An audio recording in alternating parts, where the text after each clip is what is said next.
Hi, welcome to another edition of Premium Times Weekly Podcast. I am Titilope Fadari.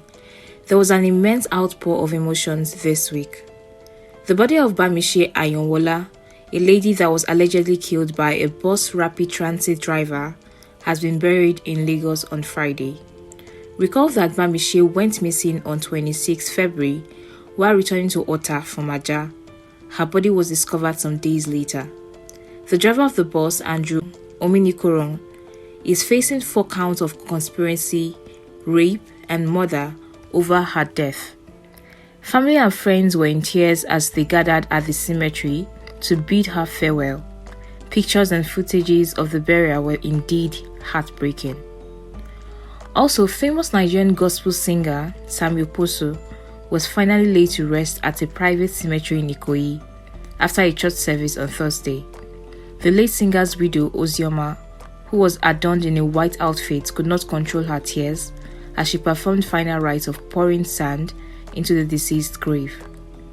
As we are about to leave Sammie's burial, another news reached us that a Kano State Upper Sharia Court has sentenced an Islamic cleric, Abdul Kabara, to death by hanging.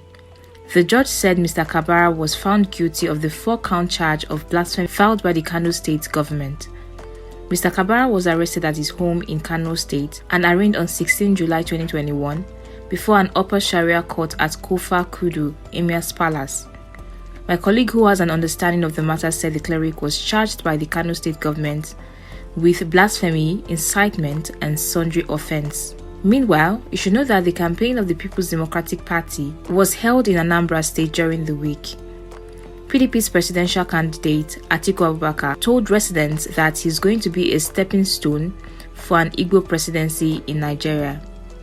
I have shown it in my action because this is the 3rd time that I'm running with an Igbo man.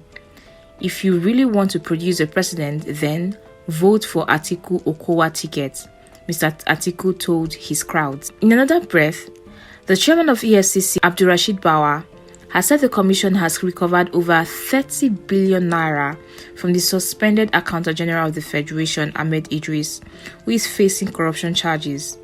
EFCC is prosecuting Mr. Idris and other co-defendants over alleged 109 billion naira fraud at the High Court of the FCT. Mr. Idris has denied any wrongdoing, but 30 billion naira has been recovered from him. As always, this edition was written by Kabir Yusuf. I'm Titilope Fadari. See you next week, and do not forget, if you like this podcast, please share and favorite, and also visit www.premiumtimesng.com to catch the latest edition of this podcast series.